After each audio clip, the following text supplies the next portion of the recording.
कहाँ,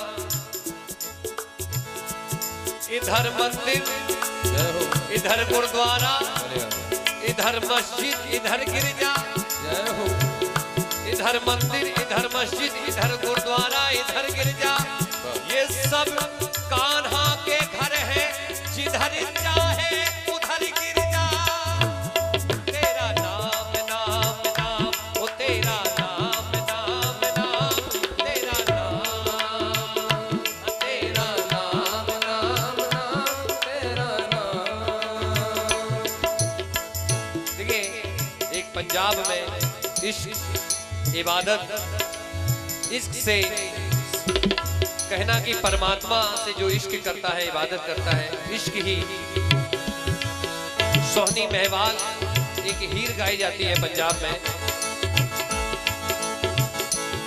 घड़ा कच्चा था यकीन पर सच्चा था, घड़ा कच्चा था यकीन पर सच्चा था, इश्क सोहनी महवाल वाला सच्चा था, इश्क सोहनी महवाल वाला सच्चा था, इश्क सोहनी महवाल वाला सच्चा था, इश्क सोहनी महवाल वाला सच्चा था। गले मौत के मिले वो जब हंसेंगे, गले मौत के मिले वो जब हंसेंगे, जिंदगी करीब हो गई। गले मौत के मिले वो जब हंसेंगे, जिंदगी करीब हो गई। तुझे देखा हाँ जी, तुझे देखा तो लगा मुझे ऐसे, तुझे देखा तो लगा मुझे ऐसे, जैसे मेरी ईद हो गई। तुझे देखा तो लगा मुझे ऐसे, ईद हो गई। मैं यारी तेरे संग जब से लगाई, मैं यारी तेरे संग जब से लगाई, जिंदगी करीब हो गई। मैं यारी तेरे संग जब से लगाई, जिंदगी करीब हो गई। मैं यारी तेरे संग जब से लगाई, जिंदगी करीब हो गई।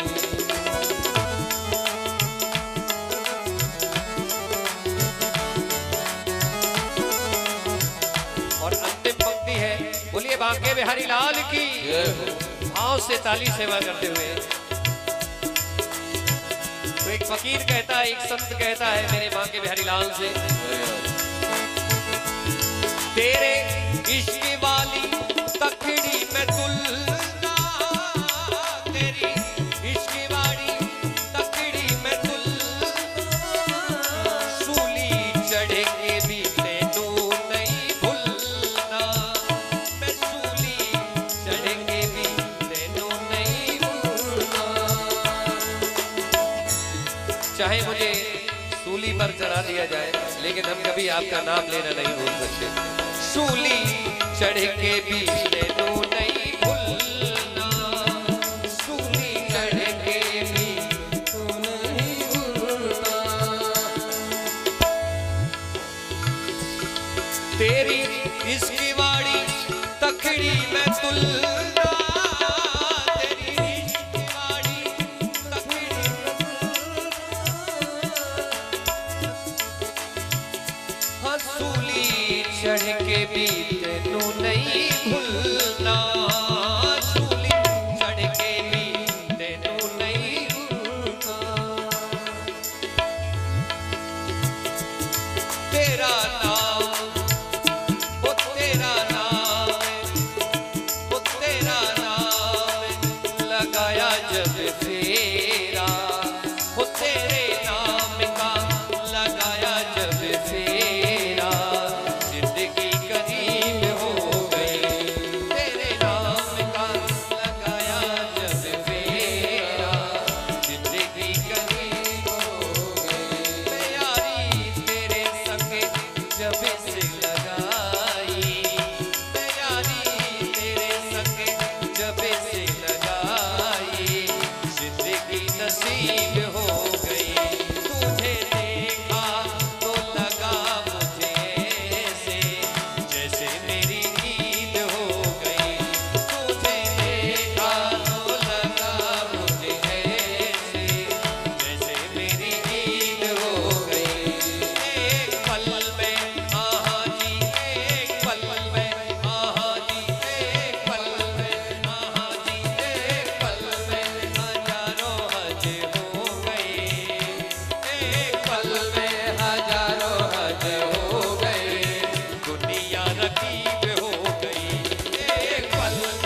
सरकार ब्रज धाम की, बरसाना धाम की, उमापति महादेव की, राजा रामचंद्र महाराज की, पवन सुत हनुमान की, सब संतन की, सब भक्तन की। जय जय श्री राधे श्याम, जय जय श्री राधे श्याम, जय जय श्री राधे श्याम। आइए सब लोग खड़े हो जाओ, गोविंद की आरती कर लेते हैं, तत्पश्चात हम लोग कथा श्रवण करेंगे। रमन जय जय नवल किशोर, जय जय गोपी चित चोर प्रभु, जय जय माखन चोर, बाकी बिहारी तेरी आरती कुंज बिहारी तेरी आरती गा, अवध बिहारी तेरे आरती गा, कुंज बिहारी तेरी आरती गा,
बांके बिहारी लाल की, लाडली सरकार की। आप लोग अपना स्थान ग्रहण करें। आज भगवान भोलेनाथ की कृपा से, मां कात्यायनी की अनुकंपा से, परम संत हनुमत लाल की भावमय उपस्थिति में द्वितीय दिवस की कथा प्रसंग हम लोग श्रवण करेंगे। कथा अपने समय अनुसार प्रारंभ होगी और समय से विश्राम होगी, इसलिए जितने भी श्रद्धालु भक्त हैं यथाशीघ्र कथा प्रांगण में आ जाएं। आइए हम लोग 2 मिनट नाम संकीर्तन करेंगे, तत्पश्चात गोविंद की कथा श्रवण करेंगे हम लोग।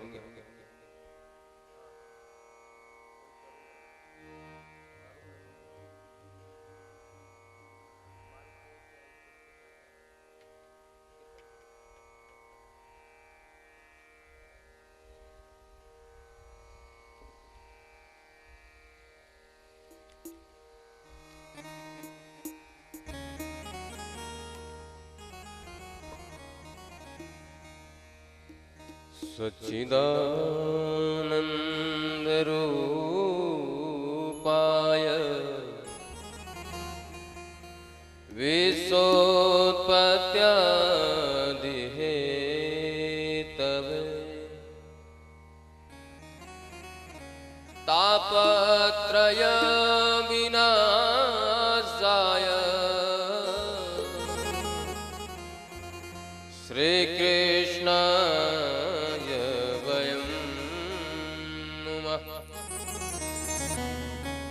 यं प्रवर्जन्तमनुपेतमपेतकृत्यं द्वैपायनो विरह कातरया जुहाव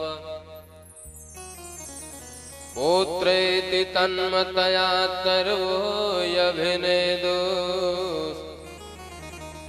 तं सर्वभूतहृदयं मुनिमान्मतोऽस्मि। तं सर्वभूत हृदयं मुनिमान्मतोऽस्मि। जय जय श्री राधा रमण, जय जय नवल किशोर, जय जय गोपी चित चोर प्रभु, जय जय माखन चोर, जय सिया राम बोलो, जय सिया राम बोलो, जय सिया राम बोलो, जय सिया राम,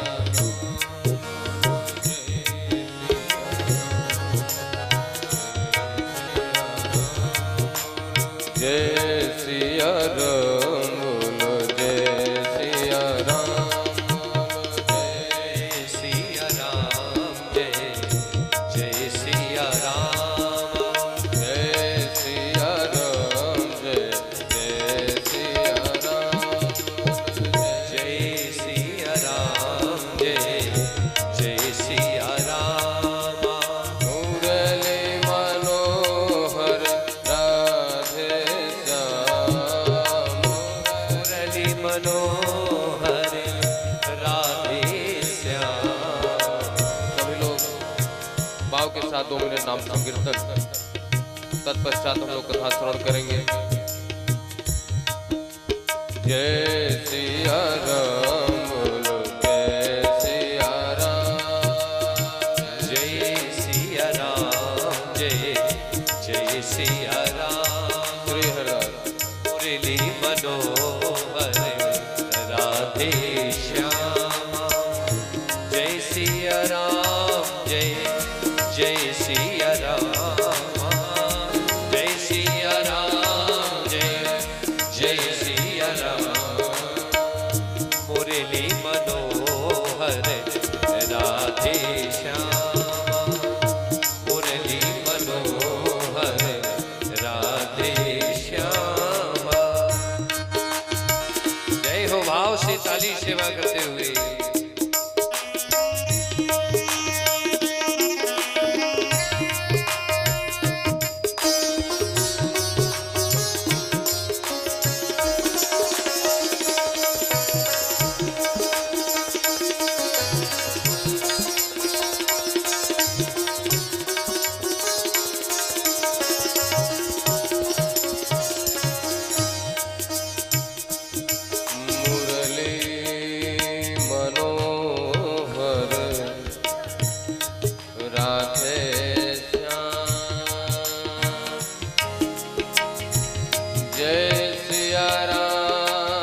जय सिया राम, जय जय सिया राम, जय सिया राम, जय जय सिया राम।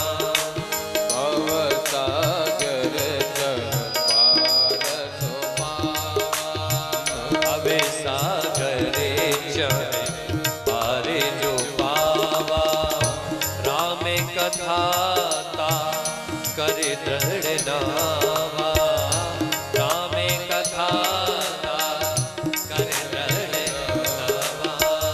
जय सिया राम, जय जय सिया राम, जय सिया राम, जय जय सिया राम। भगवान गोविंद की अहितु की कृपा से श्रीमद् भागवत महापुराण की कथा श्रवण करने के लिए हम लोग इस पावन प्रांगण में उपस्थित हुए हैं। कल कथा प्रसंग में हम लोगों ने सूत जी महाराज से, सनत कुमार महाराज से कथा श्रवण किए। गोकर्ण जी महाराज के द्वारा संसार की मोह माया को बताया गया। ब्राह्मण देवता का कल्याण हुआ। धुंधकारी के कल्याण के लिए गोकर्ण जी महाराज ने श्रीमद् भागवत महापुराण का आयोजन किया, जिससे धुंधकारी का कल्याण हुआ।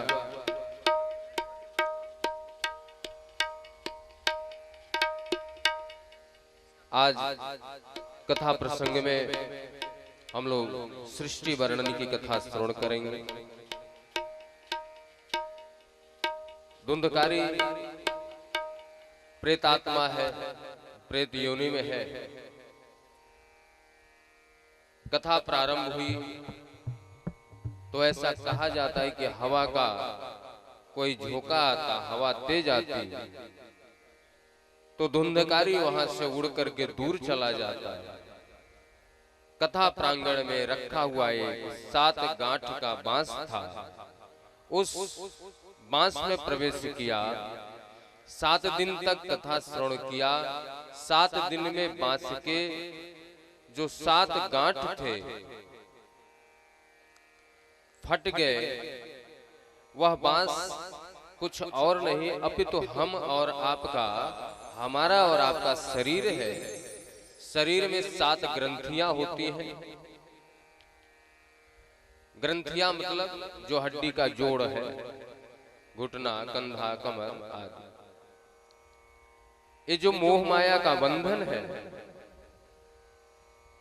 जब तक यह बंधन लगा है तब तक प्रभु के भक्ति की प्राप्ति नहीं हो सकती। इस बंधन को खोलने का एक सरल उपाय है, या अविद्या रूपी जो बंधन हमारे ज्ञान रूपी चक्षु को बांध रखा है या ओझल कर रखा है, उस बंधन को काटने का सरल मात्र एक उपाय है सत्संग रूपी तलवार। क्यों? क्योंकि बुद्धि को किसी अस्त्र से, शस्त्र से नहीं मारा जा सकता। बुद्धि को, जो विकारिक बुद्धि है, उसको यदि समाप्त करना है, उसका वध करना है, तो एकमात्र उपाय है सत्संग रूपी तलवार, जिसके माध्यम से हम अपने मस्तिष्क में उपजे अविकार रूपी बुद्धि का नाश करके भगवान के चरणों में सद्बुद्धि को लगा सकते हैं। धुंधकारी ने कथा श्रवण किया। जो जिस प्रकार कथा श्रवण करता है उसको उस प्रकार का फल प्राप्त होता है। स्वार्थ लगा के कथा सुनने से स्वार्थ की पूर्ति तो होती है, लेकिन भागवत प्राप्ति नहीं होती। भगवत प्राप्ति के लिए निस्वार्थ कथा श्रवण करना चाहिए। क्यों? क्योंकि भगवान हमारे पिता हैं। परम पिता परमेश्वर की यदि हम संतान हैं तो परम पिता परमेश्वर को पता है कि हमारे बच्चे को किस वस्तु की आवश्यकता है, किस चीज की जरूरत है। मुझे मांगने की जरूरत नहीं पड़ेगी, उसकी शरण में है, उसके चरण में है, तो अपने आप हमारी मनोकामना पूर्ण होती रहेगी। इसलिए किसी से मांगना नहीं चाहिए, अपितु भगवान से भी मांगना नहीं चाहिए, प्रार्थना करना चाहिए कि आपकी कृपा हो जाए। आपके चरणों में भरत जी से किसी ने कहा कि भैया आपको गद्दी मिल रही, राज्य गद्दी मिल रही, क्यों नहीं ले लेते, विराजमान हो जाइए। आपको चाहिए क्या, जिस वस्तु की आवश्यकता है वो बताएं। तो भरत भैया ने बड़ी अच्छी बात कही, अर्थन धर्मन काम रुचि गति न चहो निर्माण, जन्म जन्म रति राम पद यह वरदान। हमें यदि किसी वस्तु की आवश्यकता है तो राम जी के चरणों में प्रेम हो जाए, राम जी के चरणों में प्रीति हो जाए, राम जी से स्नेह हो जाए, राम जी के चरणों का आश्रय मिल जाए। इसके अलावा किसी वस्तु की आवश्यकता नहीं। किसी ने कहा श्रीमद् भागवत महापुराण की कथा कब तक सुननी चाहिए, इसको सुनने से क्या मिलता है? यह कैसा फल है जिसका रस, जिसका रसायन हम अपने कानों के माध्यम से ग्रहण करते हैं। सूत जी महाराज बताते हैं, निगम कल्प तरोर गलितम फलम शुक मुखादत मृत द्रव संयुक्तम पिबत भागवतम रसमालयम मुहुरहो रसिका भुवि भावुका। निगम वेद रूपी वृक्ष का यह फल है, कल्प वृक्ष का यह फल है। जैसे किसी फल को, अमरूद के फल को यदि सुक तोता यदि मुख लगा दे तो वह फल मीठा हो जाता है। उसी प्रकार सुखदेव जी महाराज के मुख से वर्णन होने के कारण यह कथा अति मीठा स्वादिष्ट है। इसका रस हम लोग मुख के माध्यम से नहीं अपितु कान के माध्यम से ग्रहण करें या श्रवण करें। कब तक? पिबत भागवतम रसमालयम। ऐसा नहीं कि एक बार कथा सुन लिया हो गया, दो बार सुन लिया हो गया। आलयम मतलब ये शरीर रूपी घर, घर रूपी जो ये शरीर है, जब तक ये शरीर है और इसमें प्राण आत्मा है तब तक आप कथा का श्रवण करते रहिए। अंत समय तक कथा मिले तो कथा से दूर मत रहिए। मुह रहो रसिका भुवि भावुका। एक रसिक संत की तरह, एक रसिक भक्त की तरह नित्य नूतन भगवान गोविंद की कथा अपने जीवन में सुनते जाइए। सुनते सुनते ही गोविंद के धाम को चले जाइए। यही मनुष्य तन का लक्ष्य है। क्यों? क्योंकि यह कथा धर्म प्रोज्झित कैतवोत्रो परमो नित मत्सराणाम धनम। धर्म, अर्थ, काम, मोक्ष। हम लोग पूजा पाठ करते हैं, मोक्ष मिल जाए, धन संपत्ति ऐश्वर्य मिल जाए, शादी ब्याह हो जाए, प्रतिष्ठा सम्मान मिल जाए, इसके लिए पूजा पाठ करते हैं। कोई स्वर्ग के लिए पूजा करता है। लेकिन यह कथा धर्म, अर्थ, मोक्ष, काम से ऊपर की गति अर्थात इस मृत्यु लोक से छुटकारा देने वाली है, शिवदम कल्याण करने वाली है। तापत्रयोन्मूलनम तीनों प्रकार के ताप को नाश करने वाली है, क्योंकि श्रीमद् भागवत महापुराण की कथा कोई साधारण कथा नहीं है। श्रीमद् भागवते महामुनि कृते किंबा परैरीश्वर, महामुनि व्यास जी महाराज द्वारा रचित, सुखदेव जी महाराज द्वारा वर्णित यह कथा है। और जिसके जीवन में गोविंद की कथा है, उसके जीवन में व्यथा नहीं हो सकती। माँ होती है, छोटा सा बच्चा रोता है, उसको लोरी सुनाती है, बच्चे को लोरी सुना करके माँ सुलाती है, बच्चा रोता है, माँ थपकी देकर के लोरी सुनाने लगती है तो बच्चा सो जाता है। छोटे से बच्चे को लोरी सुनने से नींद आ जा रही है, सुकून से सो रहा है, तो आप विचार करना जिसके जीवन में भगवान गोविंद की कथा आ जाए, लोरी आ जाए, क्या उसको इस मृत्यु लोक से वीणा धारे सुर से स्वर कुशलतया राग करता अर्जुनो भूत इंद्रो आदि मृदंगम जय जय शुकरा कीर्तन ते कुमारा यत्राग्रे भावक्ता सरस रचनया व्यास पुत्रो बभूव। किसी देवता का नाम नहीं लिया तो व्यास जी से प्रार्थना किया गया कि महाराज आपने किसी देवता का नाम नहीं लिया, ये पुराण किसका है, किस देवता का है? एक आग देवता ब्रह्मा विष्णु महेश, माता वैष्णवी, माता काली, माता दुर्गा, किसी का नाम ले लेते आप, कम से कम किसी देवता के नाम से स्तुति गान तो हो जाता। जोटा वाली मैया बोलेंगे मेरा नाम नहीं लिए, चार मुख वाले ब्रह्मा जी बोलेंगे मेरा नाम नहीं लिए, वैष्णवी माता बोलेंगी मेरा नाम नहीं लिए, तो किसी एक का नाम तो ले लेना चाहिए था। व्यास जी ने कहा कि हिंदू सनातन धर्म में 33 कोटि देवता हैं, कोटि करोड़ नहीं, ध्यान दें, 33 प्रकार के देवता हैं, उनकी अलग अलग ब्रांच है, उनकी शाखाएं हैं। अब महाराज 33 कोटि देवताओं की स्तुति गान करने लगो। हिंदू सनातन धर्म में एक वृक्ष को भी देवता माना गया है, एक नदी को भी देवता माना गया है, पत्थर को देवता माना गया, लोहे को देवता माना गया, पशु को देवता माना गया, पक्षी को देवता माना गया। अरे भाई हिंदू सनातन धर्म में तो कण कण में देवता है,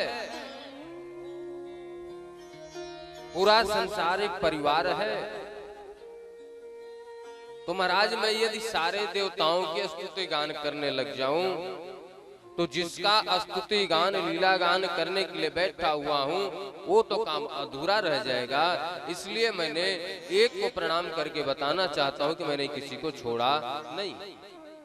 किसको प्रणाम किया? धामना स्वेन सदा निरास्तम कुहकम सत्य परम धीमहि धर्मन दूसर सत्य समान धर्मन दूसर सत्य समान धर्मन दूसर सत्य समान धर्मन दूसर आगम निगम पुराण बखाना आगम निगम पुराण बखाना धर्मन दूसर सत्य समान धर्मेन दूसर सत्य समाना आगम निगम पुराण बखाना। सबसे बड़ा धर्म सत्य है और मैंने सत्य को प्रणाम किया। सत्य कौन है? गोविंद है। गोविंद को प्रणाम करके मैं बताना चाहता हूँ कि मैंने किसी को छोड़ा नहीं है, क्योंकि एक चींटी में भी गोविंद है और एक हाथी की गर्जना में भी गोविंद है। अर्थात आकाश, पाताल, नभ, थल, जल, कण कण में भगवान विराजमान है। तो मैंने यदि सत्य को प्रणाम किया तो संपूर्ण ब्रह्मांड को मैंने प्रणाम कर लिया, मैंने किसी को छोड़ा नहीं। जो सृष्टि के रचयिता हैं, पालनहार हैं, संहार करता है, उनको मैं प्रणाम करके बताना चाहता हूं कि किसी को मैंने छोड़ा नहीं। मैंने सबको प्रणाम किया, अर्थात सारे देवताओं को, पूरे ब्रह्मांड को प्रणाम किया। क्यों?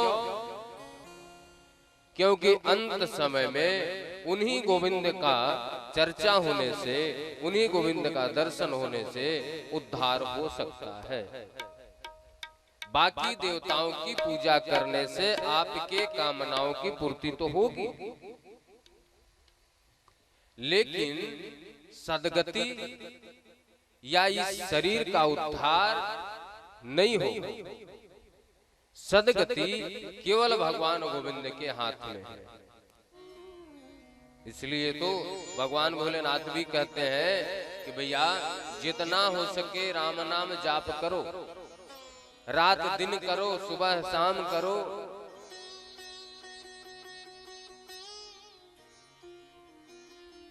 जिसको राम की भक्ति पानी है, कृष्ण की भक्ति पानी है, वो भगवान भोलेनाथ की पूजा करे, माँ कात्यायनी की पूजा करे, उनसे प्रार्थना करे कि हमें राम के चरणों की भक्ति मिल जाए। बार बार कथा सुने, सत्संग करे। व्यास जी महाराज ने गोविंद को प्रणाम किया, सत्य को प्रणाम किया। गोस्वामी तुलसीदास जी ने रामचरितमानस में प्रणाम किया, स्तुति गान किया है। हमारे हिंदू सनातन धर्म की ये खासियत है, विशेषता है। अपने से दूसरे को बड़ा समझना। अभी ब्रज में जाओ, आप संत को प्रणाम करो, संत आपको प्रणाम करेगा। और वास्तविक जो संत भक्त होते हैं वो हाथ जोड़ करके भगवान गोविंद से प्रार्थना करते हैं कि भक्त आया, इसके ऊपर कृपा करो। हाँ, कुछ लोग जो भगवान बन गए हैं, संत वेश धारण करके पाखंड रख लिए हैं, उनके पास आप जाओगे, महाराज प्रणाम, तो बोलेंगे आशीर्वाद कल्याण हो, जबकि खुद का कल्याण वो नहीं कर सकते। भक्तों से धन बटोर बटोर करके, लूट लूट करके अपना बिल्डिंग, मकान, एसी, कूलर, फॉर्च्यूनर की व्यवस्था कर लेंगे और भक्त को बोलेंगे तुम्हारा कल्याण हो। ऐसे पाखंडियों के पास जाना भी बेकार होता है। क्यों? क्योंकि वो भगवान से बड़ा अपने आप को समझते हैं। यदि भक्त को समझना है तो आप समझिए गोस्वामी तुलसीदास जी क्या कहते हैं।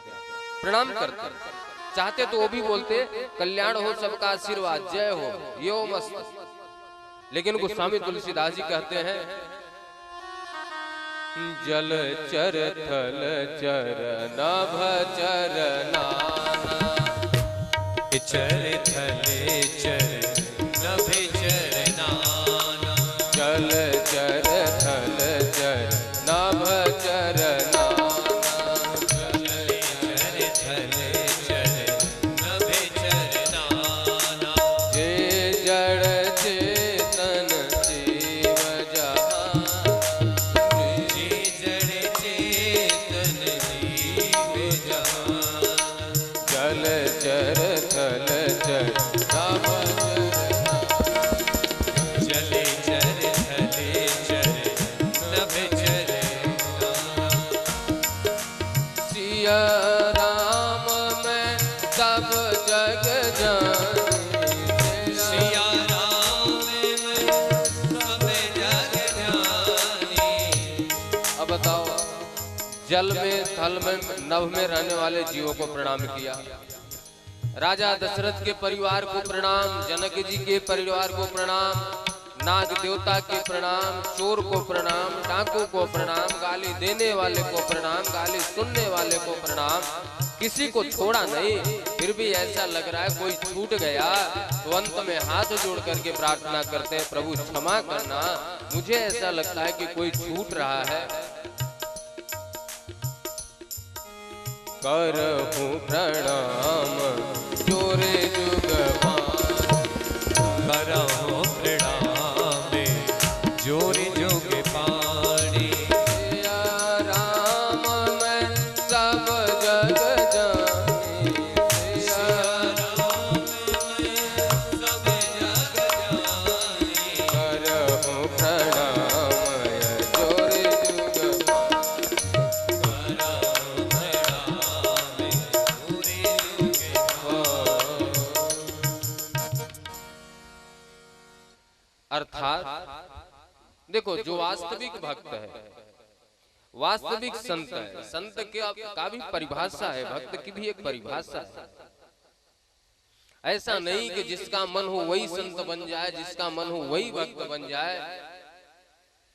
पता चले जाकर के रात में मदिरा पान कर रहे हैं, मांस हड्डी नोच के खा रहे हैं और तिलक लगा करके संत बने हुए हैं।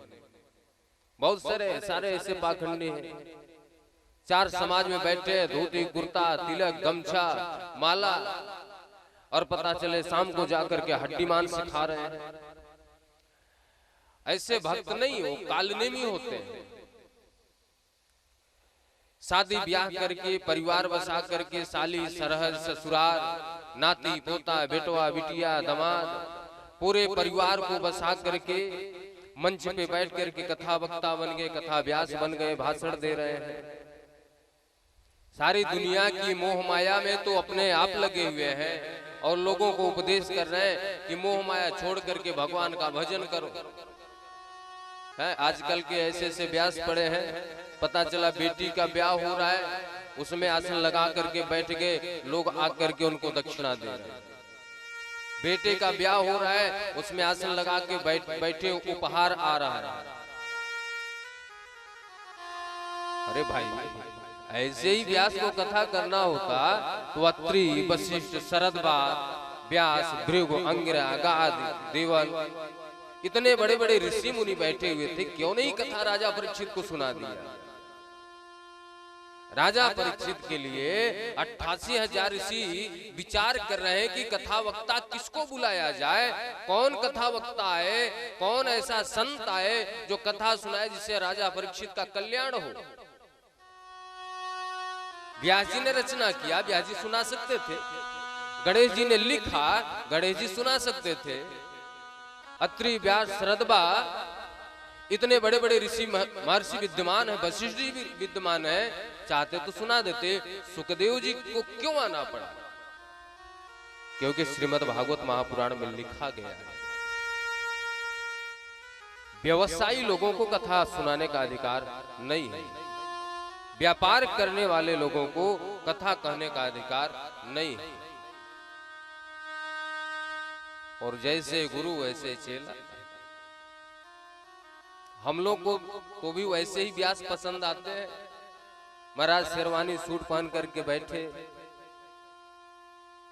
उनकी पत्नी सामने बैठी हो, साली जी बैठी हो, परिवार के लोग बैठे हो, बड़े मंच से अपने पत्नी की बड़ाई करे, अपने बेटा बेटी की बड़ाई करे, अपनी सासू माँ को याद करे। ऐसे ही कथा व्यास तो आजकल पसंद किए जा रहे हैं। अरे महाराज जी बहुत बड़े व्यास है, आप लोग भी जानते हैं, आप लोग बीच में आते हैं, और हम बड़े शौक शान से जाकर के महाराज जी को दंडवत करते हैं। 11,000, 21,000, 51,000 उस धूर्त पापी कालिनेमी को महाराज जी मान करके दान कर देते हैं। वो पैसा कहाँ जा रहा है? उसके शौक शान में दुरुपयोग हो रहा है। वह जो पाप कर रहा है उसके पाप के भागीदार आप भी हो रहे हैं। कि भागवत महापुराण के दूसरे पन्ने में लिखा हुआ श्लोक है, आप देखना। व्यास जी महाराज कहते हैं कि कथा वही कर सकता है जिसके जीवन में त्याग वैराग्य है। कोई व्यवसायी, कोई व्यापारी को कथा करने का अधिकार नहीं। यदि ऐसे लोग कथा करने आए हैं तो आप उनका बहिष्कार कीजिए समाज से, तभी समाज का कल्याण होगा। नहीं तो समाज का, अच्छा आप लोग विचार करना, पहले कहीं कहीं कथा होती थी, बिरले कथा होती थी। कोई दूर से साधु संत आ गया, 10-20 किलोमीटर दूर तक पता चला भैया एक संत आए कथा करने। सब लोग पैदल जा रहे हैं, कोई बैलगाड़ी से जा रहा है, ट्रैक्टर जीप वगैरह तो अब आए हाल में है। पहले के लोग पैदल जाते थे, बैलगाड़ी से चले गए कथा सुनने। 7 दिन कथा सुने। ओहो, संत महाराज ने बताया ऐसे ही अपने जीवन को चलना है। आजकल की कथा क्या होती है, महज से 3-4 घंटे कथा प्रांगण में बैठेंगे, कथा सुनेंगे, थोड़ा सा नाचेंगे गाएंगे, चले जाएंगे, काम खत्म, कथा हो गई। कथा नहीं है, वो मनोरंजन करने आए थे, टाइम पास करने आए थे। टाइम पास हुआ, अपने घर गए, रात को 3 थाली चौड़े होकर के खाए, सो गए। खाना और सोना, 2 ही काम। इसलिए आप लोगों से निवेदन है, यदि अपना आप कल्याण चाहते हैं तो ऐसे कथा व्यास के पंडाल में न जाएं जो धूर्त पापी हो, जो कालनेमी के रूप में मंच पे बैठ करके धर्म को बेच करके अपने परिवार का शौक शान पूरा कर रहा हो। ऐसे व्यास मंच के पास जाकर के कथा आप मत सुनिए, ऐसे व्यास को दान मत कीजिए। दान महिमा में वर्णन है इसका।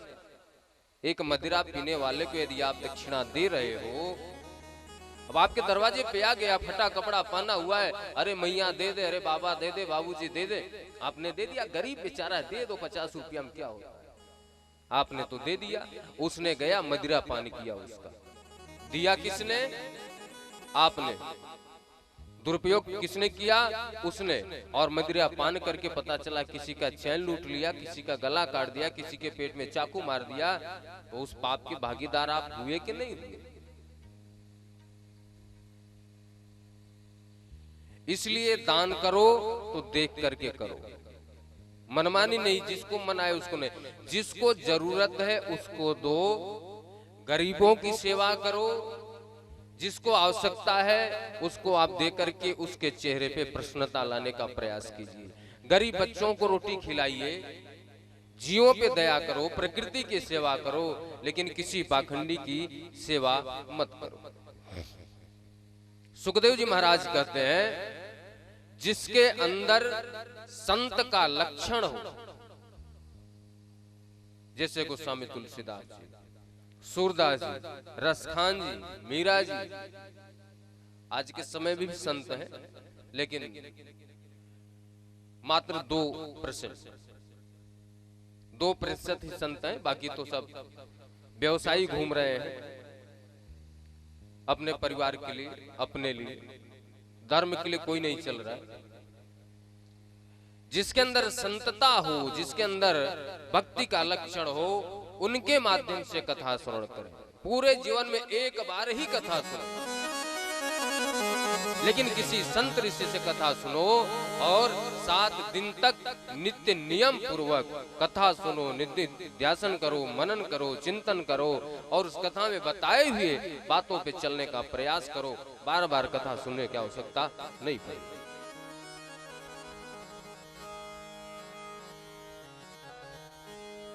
मानव समाज का कल्याण, कहते हैं जो बड़े बुजुर्ग होते हैं, महापुरुष होते हैं, वो जिधर जाते हैं उधर उनके पीछे पीछे लोग चले जाते हैं। यही हो रहा है ना भाई। कोई महाराज आया, उसके पीछे झंडा लेकर के लोग चल दिए, महाराज जी की जय हो, महाराज जी की जय हो, महाराज जी की जय हो। अब पता चले महाराज जी ने कहा कि शाम को मदिरा पान करना है, तो उनके भक्त ले आएंगे। महाराज जी ने कहा भैया प्रसाद है, लो। उनके भक्त भी लेंगे। मध्य प्रदेश में ये इस समय चर्चित व्यास हैं, योगेंद्र, वो भी मदिरापान करते, उनके भक्त भी मदिरापान करते हैं, कथा सुनते हैं और सुनाते हैं। अब इसमें उस व्यास की गलती नहीं है, उस कथा वक्ता की गलती नहीं है, उसमें हमारा और आपका गलती, क्योंकि ऐसे लोगों को हम लोग बुला रहे हैं। पुंसा में कांता श्रेयस्तन्न संस तुम रहसी, समाज का तभी कल्याण होगा जब किसी संत के माध्यम से आप कथा सुनेंगे, किसी ऋषि के माध्यम से कथा सुनेंगे, किसी भक्त के माध्यम से कथा सुनेंगे, अन्यथा संसार का कल्याण नहीं हो सकता। आज इतने पाखंडी जो कथा मंच में बैठ करके कथा कर रहे हैं, उनके कारण ही समाज में गंदगी फैल रही है।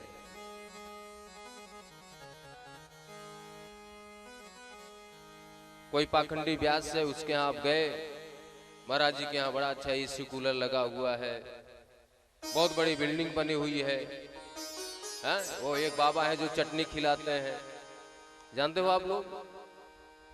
आज दाहिना दरवाजा खोल के घर से निकले हो, कल्याण नहीं होगा, वही कृपा अटकी हुई, कल बायां दरवाजा खोल करके निकल गए। ऐसे भी बाबा लोग हैं। समोसा खाने, कृपा वहीं पे रुकी हुई, समोसा खाओ कृपा आ जाएगी। कोई माता जी बन रहा है, कोई पिताजी बन रहा है, कोई ब्रह्मा बन रहा है, कोई विष्णु बन रहा है, और सारे भक्त उनके पीछे। अब जब उनके आडंबर को देखेंगे तो सोचेंगे बाबा मेरे ऊपर भी कृपा कर दो, मेरा भी 3 तल्ले का मकान बन जाए। हाँ बेटा कृपा रुकी हुई है, समोसा खा लो बन जाएगा।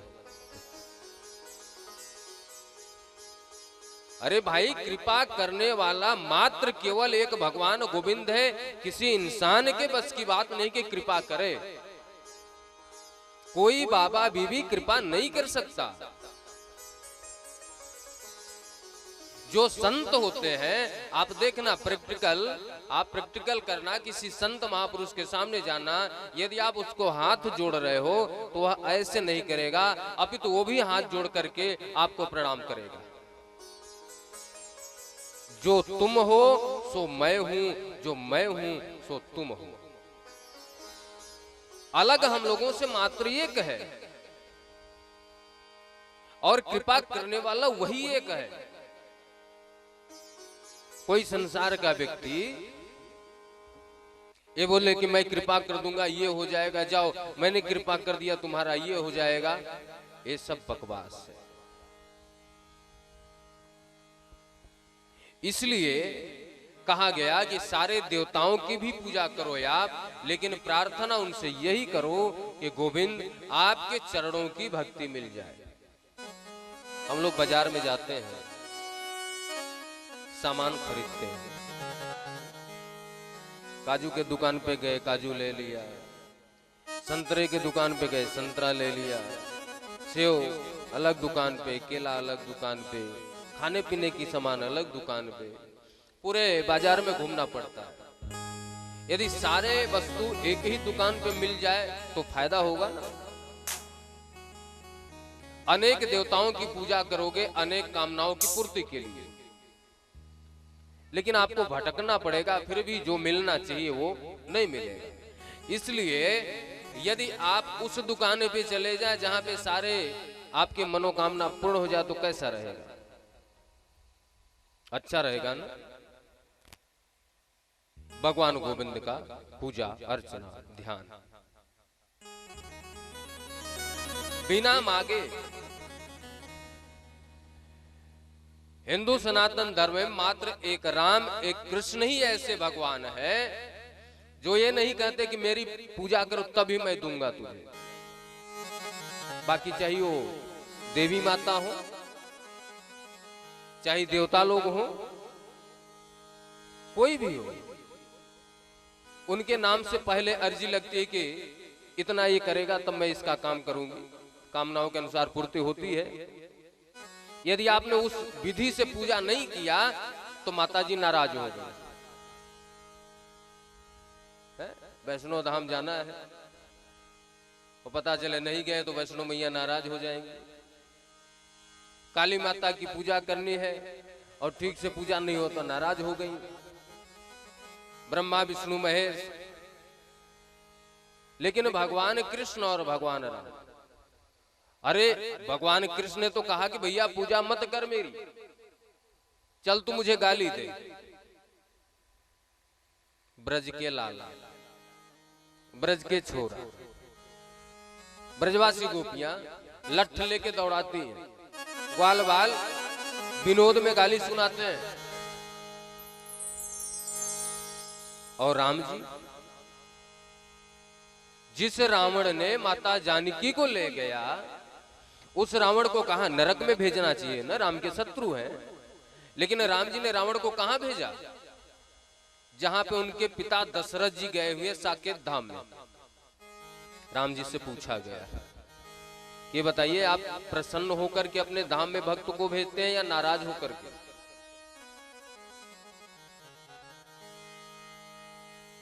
बोले जो मेरे सन्मुख आ जाता है, जो मेरे शरण में आ जाता है, उसको मैं अपने धाम में भेज देता हूं। फिर मैं नहीं देखता कि वह मेरा शत्रु है या मित्र है। रावण को भी, पूतना मौसी को भी साकेत धाम में भेजते। ऐसो को उदार जगमाही, बिनु सेवा जो द्रवय दीन पर, राम सरिस को।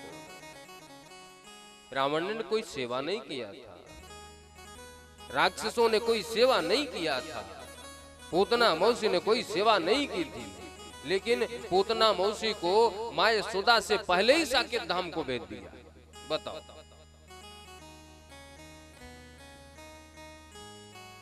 ऐसे उदार भगवान, आप कुछ मत चढ़ाओ। अरे बैठ के नाम संकीर्तन तो कर सकते हो भाई। अब नाम संकीर्तन करने में भी यदि आपको मेहनत लग रही हो, कुछ लोग ऐसे होते हैं।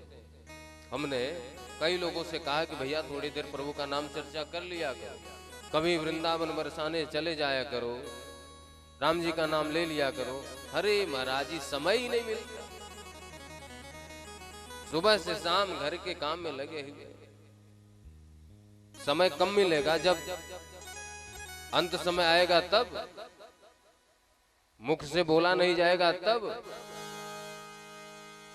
जन्म जन्म मुनि जतन करा, जन्म जन्म मुनि जतन कराही, जन्म जन्म मुनि जतन कराही। दया राम कई आवत नाई, तेरा कहीं आवत नाही,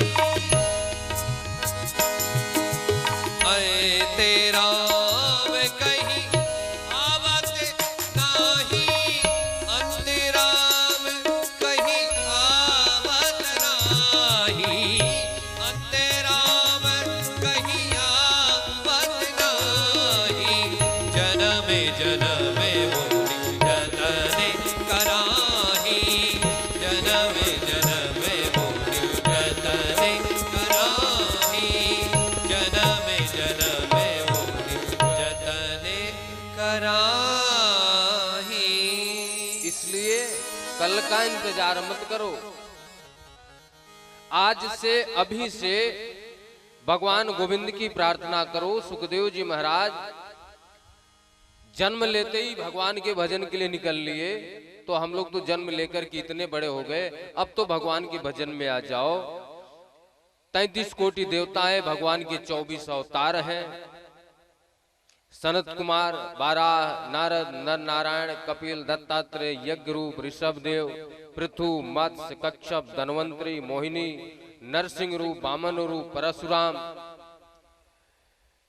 व्यास, रामावतार, कृष्णावतार, हरि, हंस, बुद्धावतार और कली अवतार। ये 24 अवतार भगवान के बताए गए। लेकिन 24 अवतारों में अभी आगे चल करके 24 अवतार की कथा आएगी। 2 अवतार महत्वपूर्ण है, एक रामावतार और एक कृष्णावतार। राम जी ने बताया कि यदि अपने जीवन में सुख शांति चाहते हो तो त्याग और वैराग्य को लेकर के चलना सीखो। यदि आपके जीवन में त्याग और वैराग्य है तब तो आप प्रसन्न रहेंगे, खुश रहेंगे, नहीं तो टाटा बिरला को भी कमी छाई रहती है। कितना भी धन हो जाए आपको संतोष नहीं होगा, इसलिए त्याग करना सीखो। राम जी के समय में राम जी कहते हैं भरत भैया आप गद्दी पे बैठो, भरत भैया कहते हैं नहीं आप गद्दी पे बैठो। और यहाँ पे क्या होता है, एक बित्ते जमीन के लिए भाई भाई का सर फोड़ देता है, वहां पूरी गद्दी छोड़ी जा रही है। भैया आप बैठो, भैया आप बैठो। भगवान भोलेनाथ कैलाश पर्वत पे बैठे हुए, भगवान विष्णु क्षीर सागर में बैठे हुए हैं। और कन्हैया ने बंसी बजा करके प्रेम करना सिखाया। यदि आप अपने जीवन में प्रसन्न रहना चाहते हैं तो सच्चा प्रेम करना सीखो। माँ से, बाप से, भाई से, बहन से, पति से, पत्नी से, परिवार से, समाज से, दोस्त से, सखा से, पशु से, पक्षी से, किसी से स्वार्थ लगा करके प्रेम मत करो। यदि आपके जीवन में सच्चा प्रेम है, इंसान तो इंसान है, भगवान को भी झुकना पड़ता है।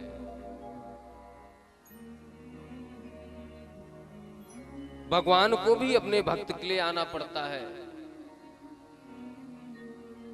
इसलिए माँ बाप से इसलिए प्रेम मत करो कि इनका मुझे धन चाहिए। परिवार से, समाज से इसलिए प्रेम मत करो कि मेरा इनसे स्वार्थ है। किसी के दुख में सम्मिलित होना सीखो। किसी रोते हुए को हंसाने का प्रयास करो। किसी की विपरीत अवस्था में साथ देना सीखो। किसी के दुख को बांटना सीखो। कन्हैया एक एक ग्वाल बाल के पास बैठते हैं, गोपियों के पास, जिसके आंख में आंसू देखते हैं उनके पास दौड़ करके जाते हैं, भैया क्यों रो रहा है? गोपाल तुझे देखने का मन होता तो मैं आ जाऊंगा।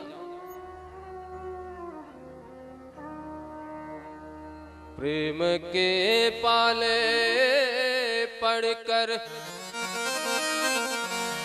प्रभु को नियम बदलते देखा, अपना मान टले टल जाए, पर भक्त का मान चलते देखा।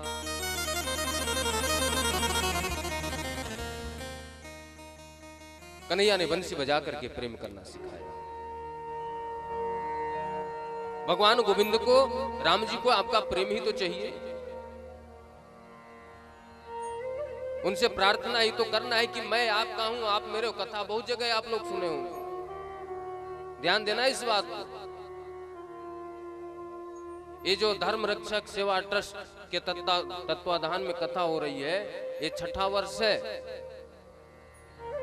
पांचवा छठा वर्ष। यहाँ पे आप लोग जो सहयोग देते हैं, जय सुन ही अघाही रस विशेष जाना।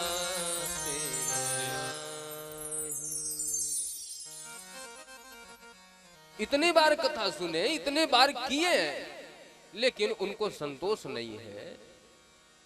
एक बार आपके जीवन में खाने की भूख समाप्त हो जाए, पीने की प्यास समाप्त हो जाए, जीने की इच्छा समाप्त हो जाए, लेकिन भजन कीर्तन राते पावे भवम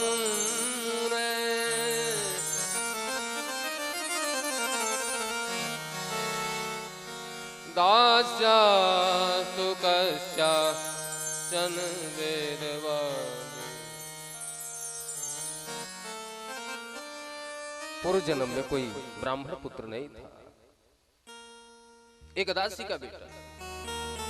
एक बार संतों का आगमन हुआ, संतों ने भजन कीर्तन किया, मैं भी बैठ करके भजन कीर्तन किया उनके साथ। मुझे ऐसा लगा कि मुझे संत महाराज के साथ जाना चाहिए। मैंने कहा बाबा मैं तो चलूंगा। बाबा बोले बेटा आप अपनी मां से पूछ करके आओ, क्योंकि मां प्रथम गुरु होती है। आप किसी देवता की पूजा मत करो, कोई फर्क नहीं पड़ता, किसी मंदिर में मत जाओ, फर्क नहीं पड़ता, लेकिन यदि अपने मां का आपने अपमान किया है तो फर्क पड़ता। सबसे बड़ा कोई देवता, कोई गुरु, कोई भगवान यदि आपके जीवन में है तो आपकी मां है। त्वमेव माता च पिता त्वमेव, पहले मां का नाम आया। इसलिए आपकी प्रथम गुरु आपकी मां है। मैंने जाकर के अपनी मां से पूछा कि मैया क्या मैं जाऊं संतों के साथ? मैया बोली बेटा तेरे पिताजी तो चले गए, अकेले मैं हूं, एक तेरा सहारा है, तू भी चला जाएगा तो मैं किसके सहारे रहूंगी? अब महाराज मेरा जाने का भी मन, इधर मैया के लिए रुकने का भी मन, मैं क्या करूं? संतों ने मुझे एक मंत्र दिया, बोले इस मंत्र का जाप करो, एक दिन समय आएगा आप मेरे पास आओगे। नमो भगवते तुभ्यं वासुदेवाय धीमहि।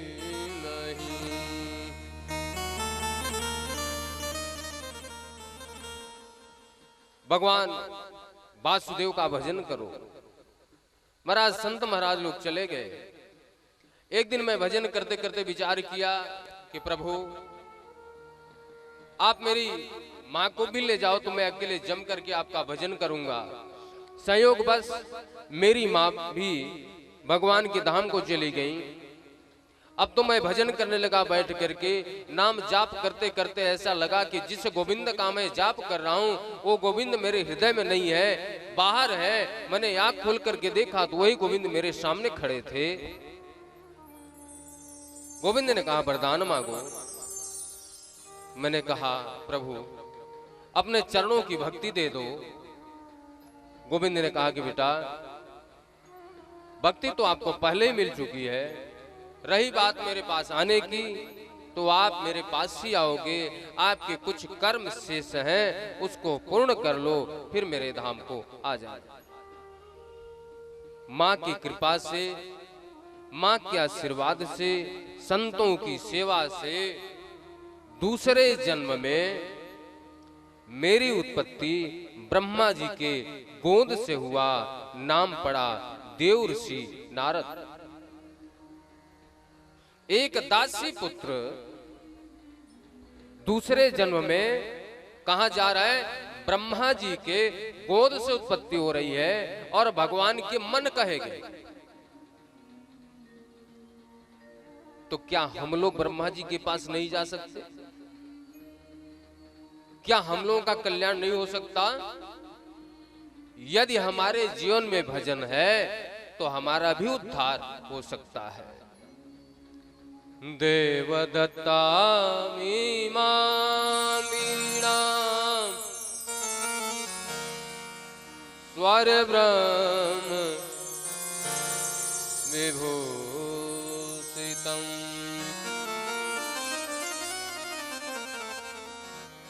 ये जो बीणा है मेरे पास, ये भगवान गोविंद ने ही तो दिया है मुझे।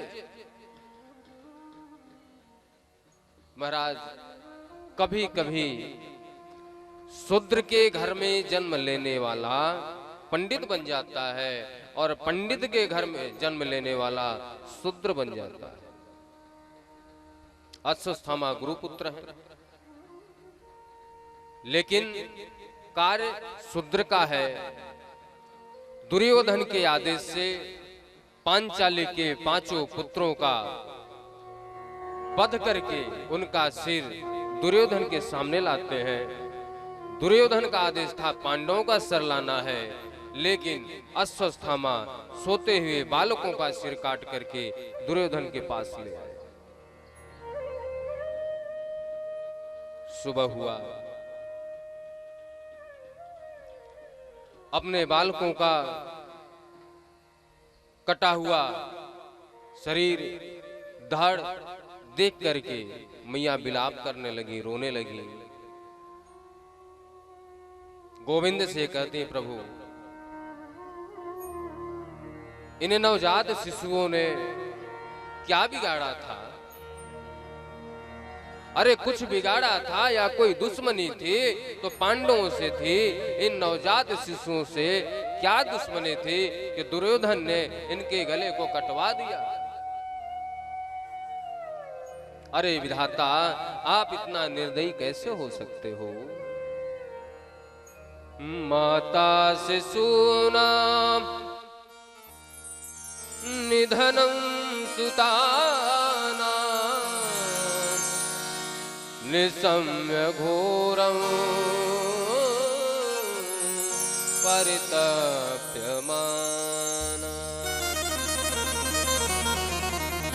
अरे प्रभु, आपको थोड़ी भी दया नहीं आई, मेरे बालकों का सिर कटवा दिया। अर्जुन आ गए, कृष्ण आ गए। अर्जुन कहते हैं, अरे देवी आप निश्चिंत रहो, आपके पुत्रों का जिसने वध किया है मैं उसको छोड़ूंगा नहीं, समाप्त कर दूंगा। रथ पे सवार हुए, आगे आगे अश्वत्थामा, पीछे पीछे कृष्ण अर्जुन। रथ पे चले जा रहे हैं। अश्वत्थामा ने देखा कृष्ण और अर्जुन आ रहे हैं, महाराज वहीं से ब्रह्मास्त्र चला दिया। अर्जुन उस ब्रह्मास्त्र की अग्नि की ज्वाला में जलने लगे। अरे गोविंद, आप मेरी रक्षा करो, आप मुझे बचाइए। इसने तो ब्रह्मास्त्र का प्रयोग कर दिया। गोविंद ने कहा कि अर्जुन, उसने ब्रह्मास्त्र चलाया है, भेजा है, वापस करने की विद्या नहीं जानता। अभ्यासहन्तस्य बन्धनानयं सति मोच्यताममुच्यतामेष ब्राह्मणो नितरां गुरु ब्रह्मबन्धुर्न हन्तव्य आततायैव धारहण मय्यो भयमानातं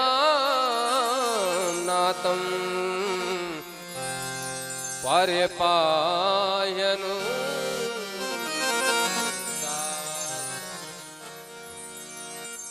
आप छोड़ दीजिए, इनका वध मत कीजिए। अर्जुन के समझ में नहीं आता क्या करूं। भीम दादा कहते हैं इसको समाप्त कर दो। केशव, आप बताओ ना मैं क्या करूं इसका? कन्हैया कहते हैं, ब्रह्म बंधुर न हंतव्य आतताई वधारण। ब्राह्मण कैसा भी हो उसको आप दंड नहीं दे सकते, उसको राजा दंड देगा या कानून दंड देगा, शासन दंड देगा। और दूसरा, चाहे कोई भी हो, यदि शिशु का हत्या किया है तो उसको छोड़ना नहीं चाहिए। अर्जुन कहते हैं कि आप कह रहे हो मार भी दो और आप कह रहे हो छोड़ भी दो, मैं करूं तो करूं क्या?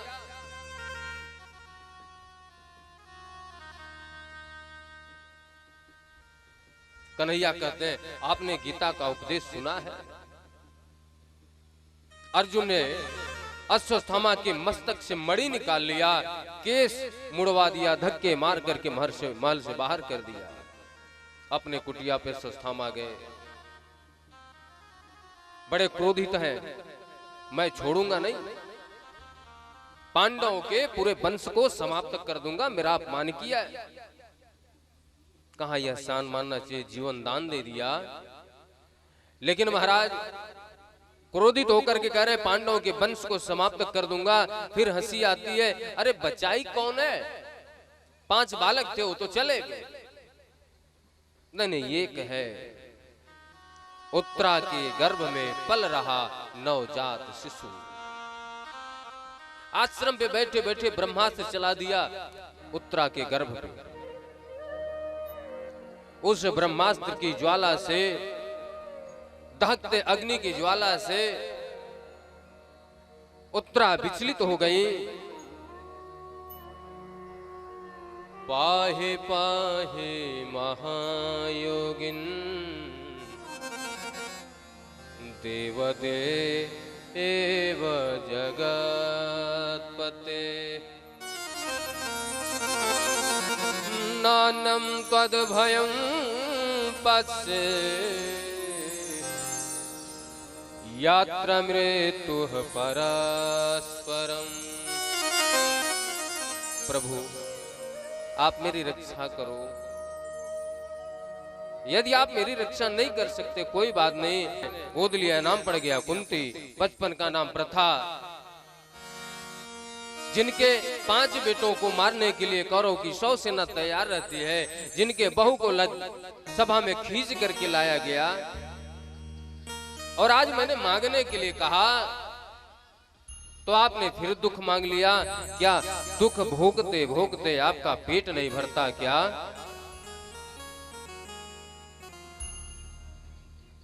कह हनुमंत विपद प्रभु सोई, कह हनुमंत विपद प्रभु सोई, कह हनुमंत विपद प्रभु सोई, कहे हनुमंत विपद प्रभु सोई। जप तप भजनन सुमिरन होय, जप तप भजन सुमिरन होई। कह हनुमंत विपद प्रभु सोई, कह हनुमंत विपद प्रभु सोई, कह हनुमंत विपद प्रभु सोई। अरे दुख तो तब आता है जब आपके नाम से दूर हो जाते हैं लोग। मुझे तो दुख कबूल है जिसके समय आपका ध्यान होता रहे। बड़ी अच्छी बात किसी ने कहा, सुख के माथे सिल पर है जो हृदय से हर जाए, बलिहारी दुख की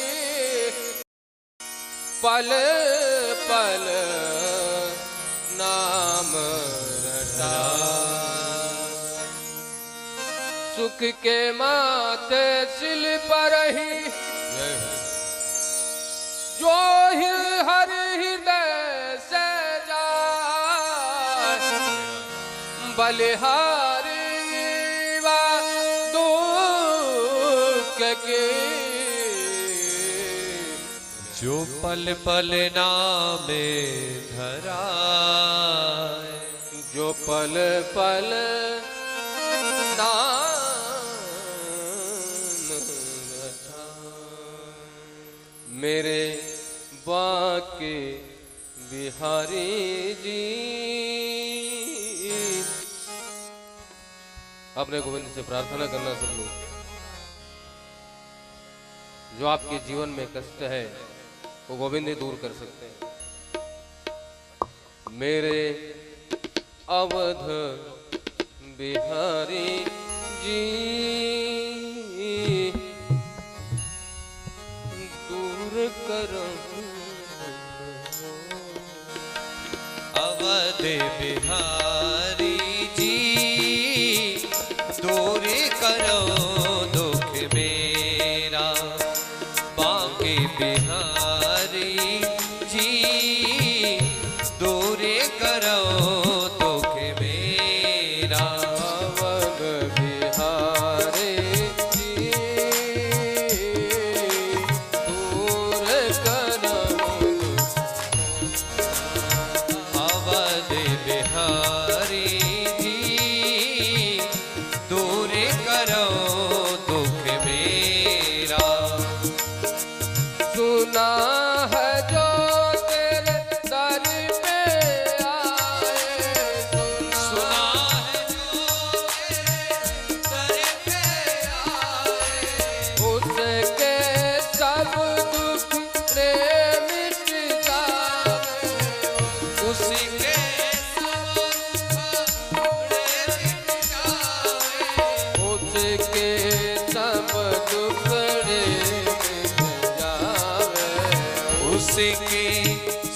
सारे दुखड़े मिट जावे। आया शरण तिहारे जे दूर करहु आया शरण तिहारी जी, दूर करो दुख मेरा। अवघ बिहारे जे दूर करहु दुख मोरा। अवध बिहारी जी, दूर करो दुख मेरा। जन्म जन्म का मैं हूँ भटका, जन्म जन्म का मैं हूँ भटका। बेड़ा आय भंवर में अटका। बेड़ा आए भंवर में अटका। जन्म जन्म का मैं हूँ भटका, जन्म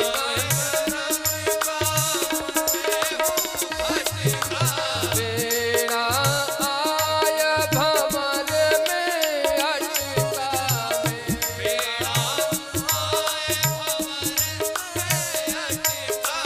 बेड़ा आय भंवर में अटका।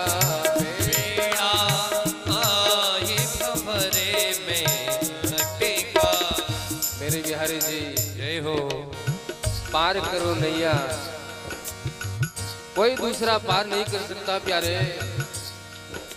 इसलिए उसी बिहारी से कहना है भाव के साथ। अब पार करो बन पारे से, दूर करो अवध बिहारी जी, दूर करो दुख मेरा। आगे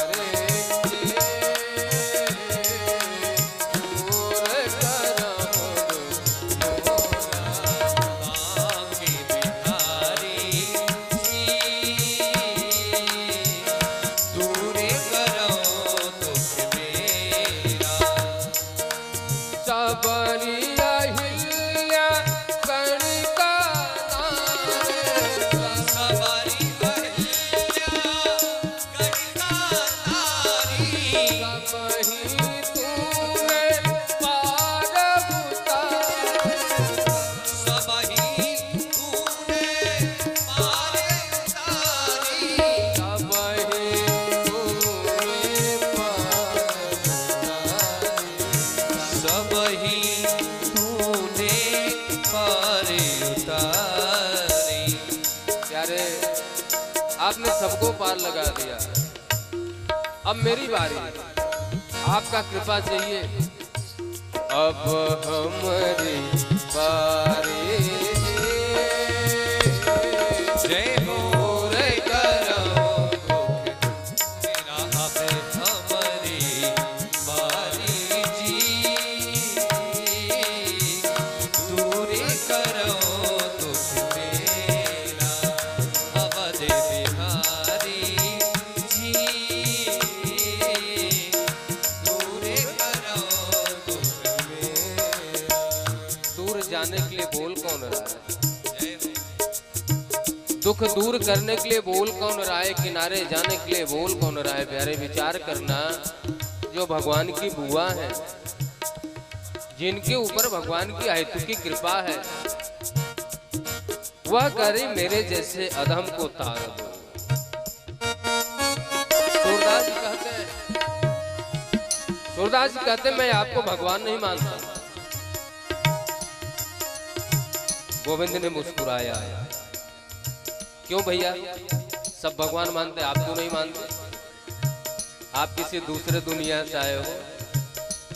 बोले नहीं, मैं भगवान आपको इसलिए नहीं मानता क्योंकि आपने सबको तार दिया, मुझे पता है। जो सब अच्छे थे उनको तार दिया। आप मेरे जैसे अधम मौसम कौन कुटिल खल कामी, मेरे जैसे कुटिल, मेरे जैसे शत्रु, मेरे जैसे कामी, मेरे जैसे अधम को तारो तो मैं जानूं कि आप भगवान हो। क्या सूरदास जी पापी थे?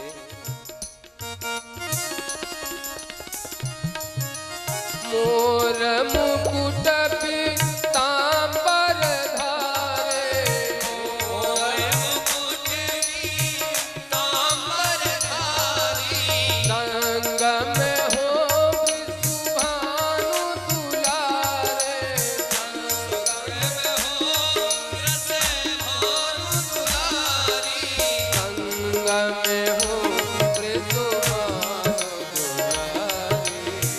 संग में हो वृषभानु दुलारी। मेरे मोहन गिरवरधारी, अब पार करो बनवारी जे, दूर करम मोरा। रमण बिहारी, दूर करो दुख मेरा। रमण बिहारी, दूर करो दूर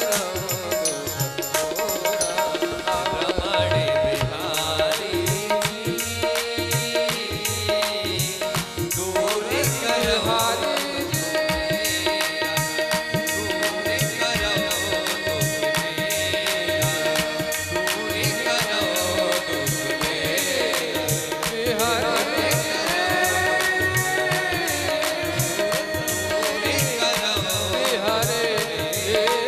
दुख मेरा, दूर करो दुख मेरा। बोलो बाकी बिहारी लाल की जय हो। भगवान गोविंद महाराज इधर सबको आशीर्वाद दे रहे हैं। धर्मराज जी उधर अपने महल में बैठ करके रो रहे हैं। कन्हैया ने जाकर के समझाया कि दादा आप क्यों रो रहे हो? बोले लाला क्या बताऊं, मैंने बहुत पाप किए हैं, बहुत अधर्म किए हैं। अरे बोले आपने क्या किया महाराज, आपकी सामर्थ्य की क्या बात है, आप क्या कर सकते हो? बोले नहीं मैंने ही किया। तो इसका मतलब अपने आप को आप कर्ता मानते हो। जो जैसा कर्म करता है उसको सुख दुख भोगना पड़ता है। मैंने एक धरती के टुकड़े के लिए अपने परिवार को, अपने कुटुंब को, पता नहीं कितने माताओं के गोद को सूना कर दिया, पता नहीं कितने बहनों के माँ का सिंदूर उजड़ गया। मेरे जैसा पापी कौन होगा महाराज, मेरे जैसा पापी कौन होगा? भगवान गोविंद ने कहा कि अपने आप को कर्ता मानते ही क्यों हो आप क्यों मानते हो कि आपने किया है? जब तक व्यक्ति यह कहता है कि मैंने किया तब उसको दोष लगता है। और जिस दिन यह कहना चालू कर दे कि मैं कुछ करने वाला हूं नहीं, मैं कुछ कर सकता नहीं, मेरे बस की कोई बात नहीं, जो करता है वह भगवान करता है, जो बदा में लिखा है वो होगा, हा? जो भाग्य में लिखा है वो होगा। जिस दिन यह व्यक्ति कहने लगे उस दिन से वह कोई गलत कार्य करेगा ही नहीं। क्यों? क्योंकि उसको पता है करने वाला भगवान है। इसलिए अपने जीवन में आप समझो कि आपके जीवन में जो कुछ भी हो रहा है वह भगवान कर रहा है, तब तो आप दोष से वंचित हैं। यदि आपने मान लिया कि मैं कर रहा हूं तो आप कर रहे हो तो भोगो। न भोगते चेयते कर्मः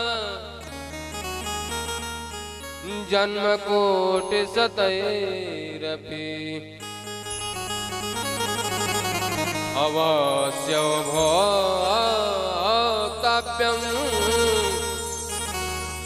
कृतं कर्म शुभम।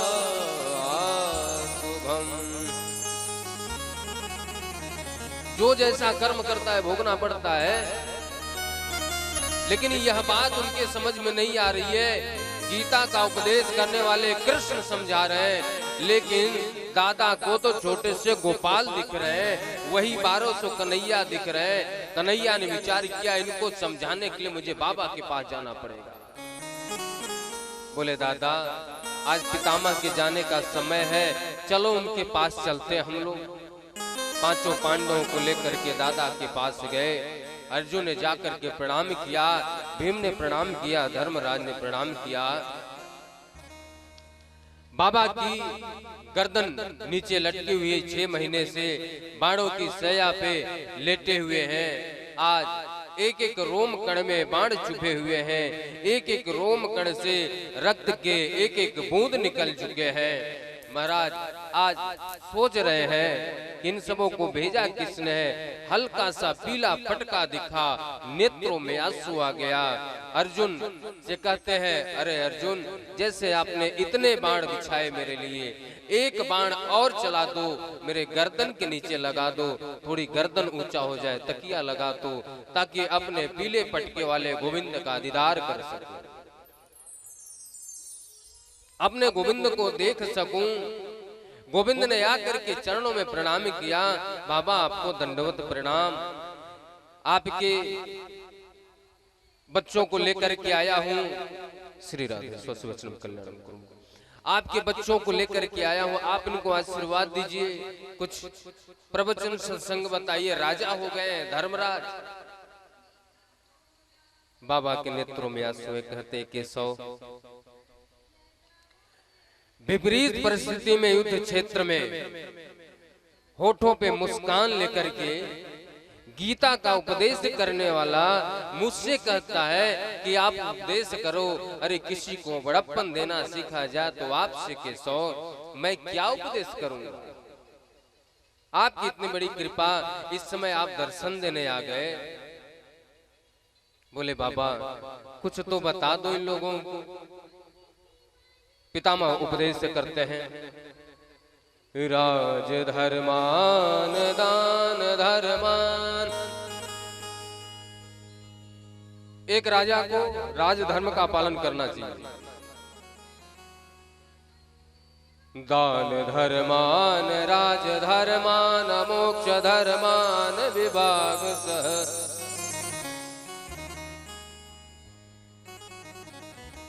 स्त्री धर्मान भगवत धर्मान समास व्यास योगतः।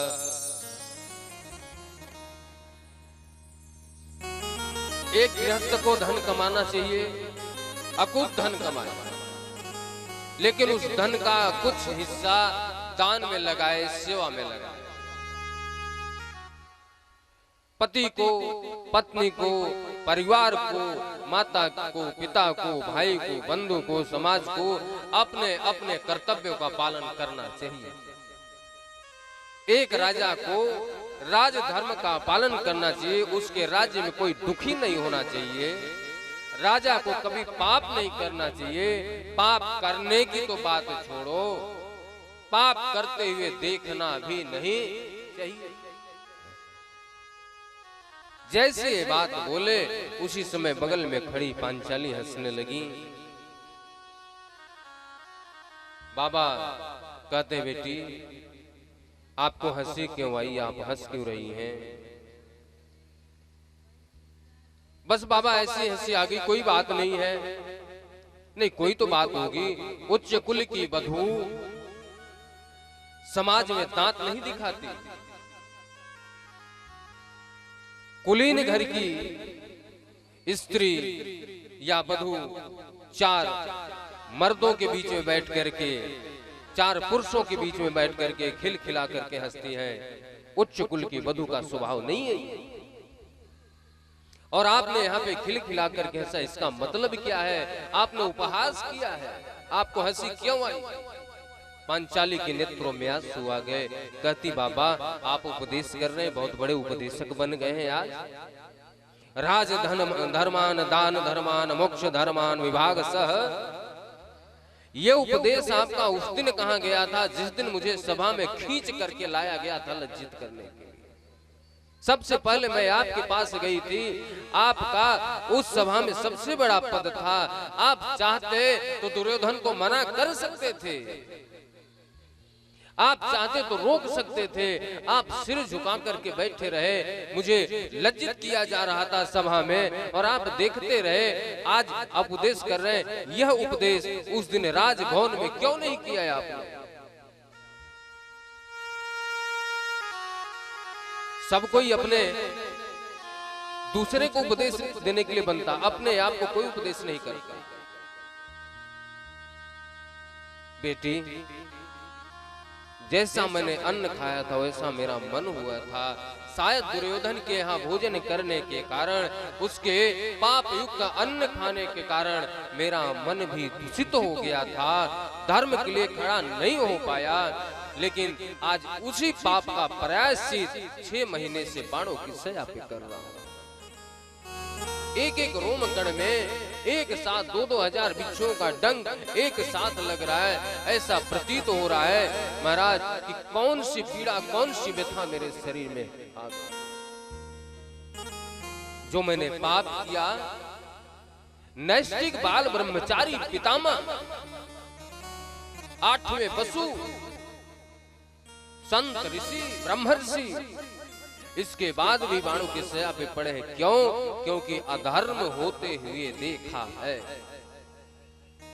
पाप होते हुए देखा है, पाप करना नहीं। यदि आप पाप होते हुए देख भी रहे हो, किसी पापी का साथ दे रहे हो, तो भी आप पाप कर रहे हो।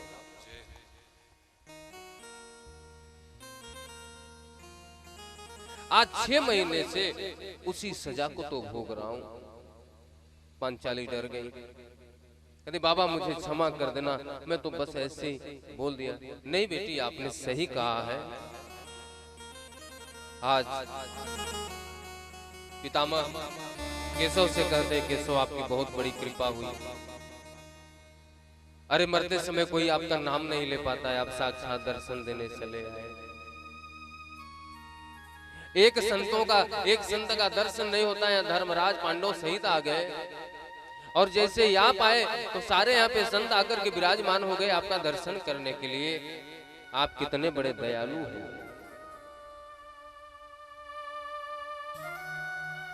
सच्चे कृपालु, सच्चे दयालु तो आप ही हो। अरे महाराज, आपसे बड़ा दयालु कौन हो सकता है? आपसे बड़ा कृपा करने वाला कौन हो सकता है? मुझे पता है युद्ध क्षेत्र में भीष्म पितामह ने बाणों का बौछार किया, अर्जुन के कवच कुंडल टूट गए। अर्जुन ने कहा कि महाराज केशव आप रक्षा करो, बाबा से मैं जीत नहीं सकता, आप मेरी रक्षा करो। कन्हैया ने कहा कैसे करूं, प्रतिज्ञा में बंधा हुआ हूं। बाबा ने बाणों पे बाणों का बौछार प्रारंभ किया, ऐसा लगा प्रलय आ जाएगा। कन्हैया को कूदना पड़ा रथ से, रथ का टूटा हुआ पहिया लेकर के कूद पड़े बाबा की तरफ। बाबा के हाथ से धनुष बाण नीचे गिर गया। मैं यही तो चाहता था केशव। बाबा ने प्रतिज्ञा किया, कन्हैया ने प्रतिज्ञा किया था मैं अस्त्र नहीं उठाऊंगा, तो बाबा ने भी प्रतिज्ञा किया कि मैं आपसे युद्ध क्षेत्र में अस्त्र उठवा करके ही रहूंगा। आज बाबा ने प्रतिज्ञा किया, आज जो हरिऊ शस्त्र न गहाऊं, तो लाजो गंगा जननी को मैं शांतनु सुत न कहूं। और जैसे कन्हैया ने रथ से कूदे, हाथ में रथ का टूटा हुआ पहिया लेकर के, महाराज धरती टगमगाने लगी। ऐसा लगा प्रलय आ जाएगा, क्योंकि भगवान ने क्रोध धारण किया है। और परमात्मा को क्रोध आ जाए तो प्रलय होता है। धरती डगमगाने लगी, उनके कंधे से पटका नीचे गिर करके धरती माता को सांत्वना देता है। स्व निगम मपहाय मत प्रतिज्ञा मृत मधि कर्त मव प्लतु रथस्थ। रथ से कूदते ही उनका पटका नीचे गिर करके धरती माता को सांत्वना देता है। मैया आपको प्रलय में जाने की आवश्यकता नहीं है, भगवान ने अपने भक्त की प्रतिज्ञा की लज्जा रखने के लिए अपने प्रतिज्ञा को तोड़ा है। आपसे बड़ा दयालु कौन हो सकता है? भरी सभा में सबके सामने आपने अपनी प्रतिज्ञा को तोड़ दिया महाराज। मेरी प्रतिज्ञा की लज्जा रखने के लिए, और आज आप स्वयं दर्शन आए। आप बहुत बड़े कृपालु हो, छलिया हो, आप दयालु हो। भगवान ने कहा आप जो कहना चाहते हो वो बोलो। बोले एक निवेदन है, बताओ। बोले मेरी एक बेटी है, मैं चाहता हूं कि जाते जाते उस बेटी को आपके चरणों में समर्पित कर जाऊं। अर्जुन बगल में खड़े थे, बोले बाबा आप तो नैष्ठिक बाल ब्रह्मचारी, आपकी बेटी कहां से आ गई? बोले ये मेरे और केशव के बीच का बात है, केशव को पता। कौन सी बेटी है, किसकी बात कर रहे हैं? बाबा कहते हैं मेरी बेटी को ले जाओ अपने साथ। कन्हैया कहते नहीं, आप अपनी बेटी के साथ कृष्णा भी दोगे, ईर्षा द्वेष। बोले नहीं, इति मतिरुपकल्पिता वे कृष्णा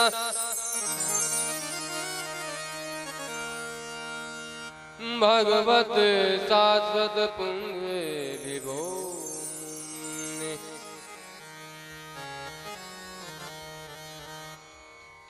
मेरी बुद्धि रूपी बेटी का वर्ण कर लो। मेरे जो बुद्धि है शुद्ध हो चुकी है, आप अपने चरणों में ले जाओ ताकि मेरी बुद्धि संसार में भ्रमित न हो। कन्हैया कहते नहीं, बुद्धि के साथ लोग तृष्णा देते हैं। बाबा कहते हैं तृष्णा मुक्त बुद्धि हो चुकी है, आप ले जाइए।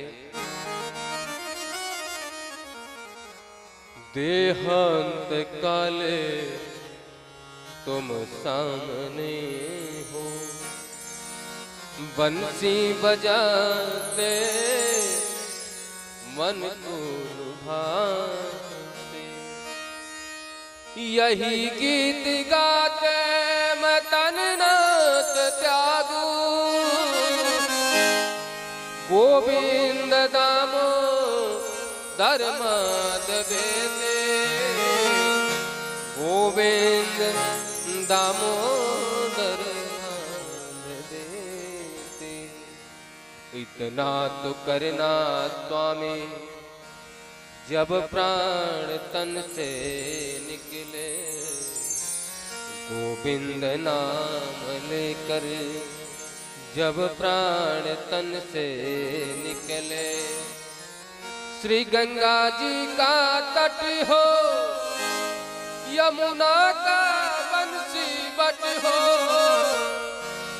तू मेरा सावेरा निकटे हो, मेरा सावेरा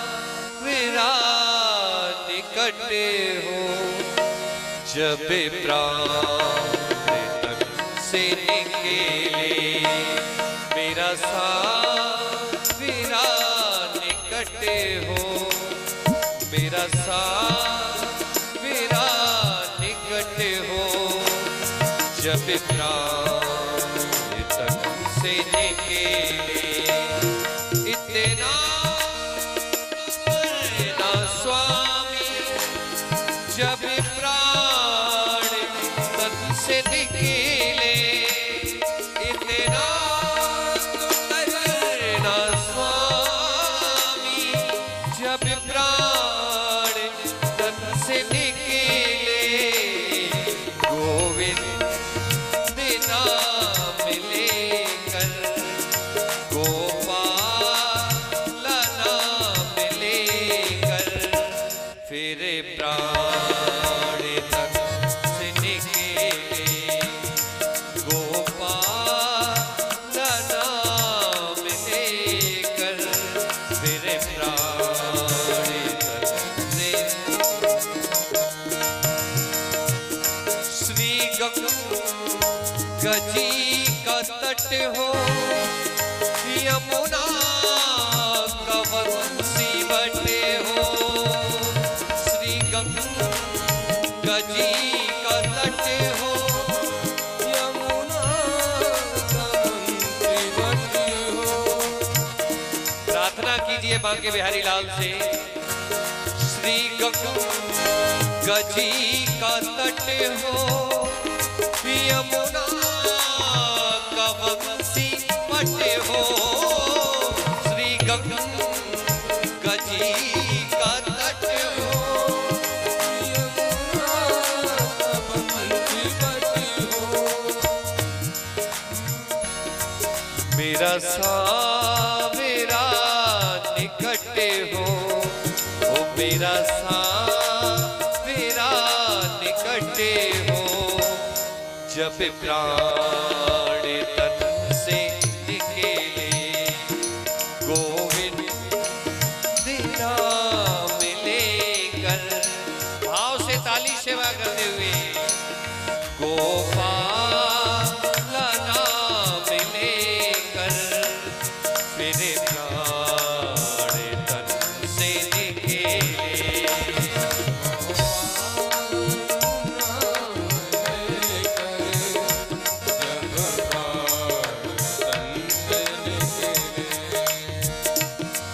उस वक्त जल्दी आना, नहीं श्याम भूले जाना।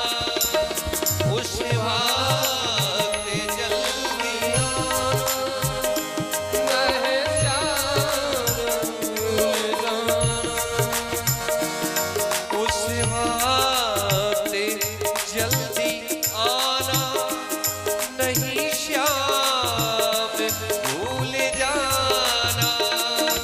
उस वक्त जल्दी आना, नहीं श्याम भूल जाना।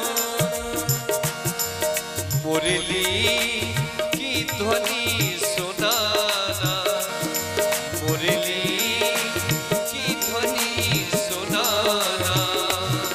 जब प्राण तन से निकले, मुरली की ध्वनि सुनाना। जब प्राण तन से निकले, इतना तो करना स्वामी। जब प्राण तन से निकले, इतना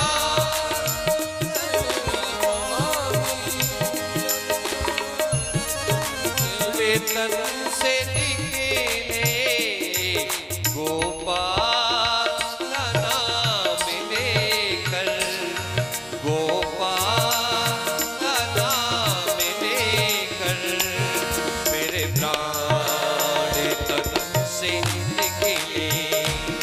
गोपाल नाम लेकर, तन से गोविंद नाम लेकर, मेरे प्राण तन से निकले। मेरे प्राण तन से निकले, मेरे प्राण तन से निकले।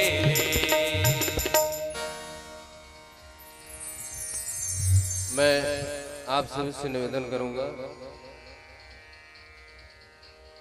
कल बाकी कथा हम लोग श्रवण करें, क्योंकि आयोजन है तो उसमें शरीक हुए हैं लोग, उनके भी प्रसन्नता है।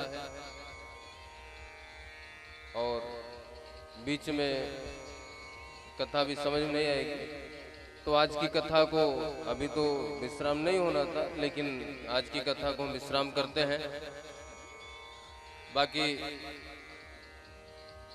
बाकी कथा जो आज की भी है उसको हम लोग बाके बिहारी तेरी आरती गाऊं, बाके बिहारी तेरी आरती कुंज बिहारी तेरी आरती कुंज बिहारी तेरी आरती गाऊं। मोर मुकुट प्यारे से सब सो है, मोरे मुकुट प्यारे से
सदा वृंदावन पाऊं।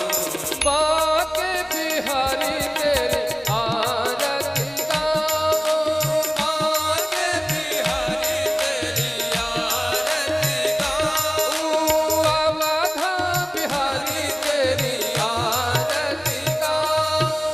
अवधा बिहारी तेरी आरती गाऊं। आरती गाऊं प्यारे आपको मनाऊं। आरती गाऊं प्यारे आपको मनाऊं। आपको मनाऊं प्यारे आपको रिझाऊं। आपको मनाऊं प्यारे आपको रिझाऊं। आपको रिझाऊं प्यारे आपको नचाऊं। आपको रिझाऊं प्यारे आपको नचाऊं। अवध बिहारी तेरी आरती गाऊं। बाके बिहारी तेरी आरती गाऊं। बाके बिहारी तेरी आरती गाऊं। ओ अवध बिहारी तेरी आरती गाऊं। अवध बिहारी तेरी आरती गाऊं। बाके बिहारी तेरी आरती गाऊं। बाके बिहारी तेरी आरती गाऊं। कर्पूर गौरव करुणावतारम संसार सारम भुजगेन्द्रहारम सदा वसंतम हृदयारविंदे भवं भवामि दहितं नमामि। त्वमेव माता च पिता त्वमेव त्वमेव बन्धु च सखा त्वमेव त्वमेव विद्या द्रविणं त्वमेव त्वमेव सर्वं मम देव देव त्वमेव सर्वं मम देव देव त्वमेव सर्वं मम देव देव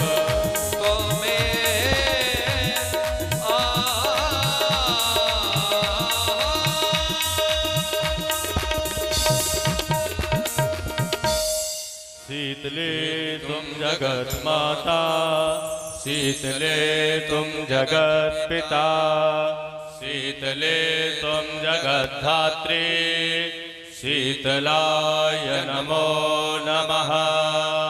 हरि ओम जगने न जगयामाय जन्त देवा स्थाने धर्माणि प्रथमान्यः सन्यः देहनाकं महिमानः सजत्र यत्र पूर्वे साद्याः शान्तिदेवः श्रीबन्दिगावकुल च पकपाढलाब्जये पूर्ण गजातकरभिरलशालपुष्पये बिल्ह प्रभाल तुलसी दलमञ्जनेभे ताम्पो जयाम जगदीश्वर मे प्रसीद नाना सुगन्धे पुष्पाणि यथा कालोद्भवानि च पुष्पाञ्जलि मया दत्ता ग्रहण परमेश्वरा। बोलो श्रीमद् भागवत महापुराण की जय हो। भाग्य बिहारी लाल की जय हो। लाडली सरकार की जय हो। ब्रजधाम की जय हो। बरसाना धाम की जय हो। उमापति महादेव की जय हो। राजा रामचंद्र महाराज की जय हो। और सुत हनुमान की जय हो। सब संतन की जय हो। सब भक्तन की जय हो। आज के आनंद की जय हो। धर्म की जय हो। अधर्म का नाश हो। अधर्म का नाश हो। प्राणियों में सद्भावना हो। प्राणियों में सद्भावना हो। विश्व का कल्याण हो। विश्व का कल्याण हो। वो हत्या बंद हो। वो हत्या बंद हो। संत सनातन धर्म की जय हो। संत सनातन धर्म की जय हो। नमः पार्वती पतये हर हर महादेव। कल से 4 बजे से कथा प्रारंभ हो जाएगी, ताकि जो लोग अपने आयोजन में लगे उनका भी व्यवस्था गड़बड़ न हो और कथा भी पूरी हो जाए। तो 4 बजे से यहाँ कथा प्रारंभ हो जाएगी। आप लोगों पर डिपेंड करता है कितने बजे आते हो। कोशिश है कि यदि हम बोलने के लिए तैयार है तो आप लोग बैठ के सुन सकते हो। 4 बजे तक आप लोग आ जाना कथा प्रारंभ।